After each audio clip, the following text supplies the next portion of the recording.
मारती कान्हा चुटकी मेरी फूटी जो गगरिया, बोलूंगी यशोदा माँ से तेरा लल्ला बड़ा छलिया। ना राधे, मैया गुस्सा हो जाएगी। क्यों मारती कान्हा चुटकी मेरी फूटी जो गगरिया, बोलूंगी यशोदा माँ से तेरा लल्ला बड़ा छलिया। ऐसा मत करना राधे।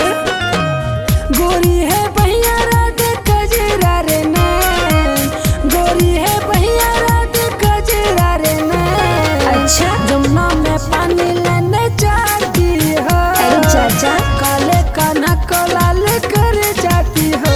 छलिया है तू। जमुना में पानी लेने जाती हो, काले कान्हा को लाल कर जाती हो।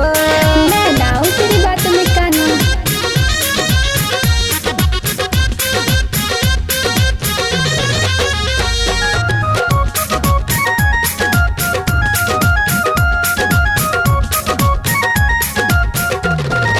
ऐसा नहीं है राधे।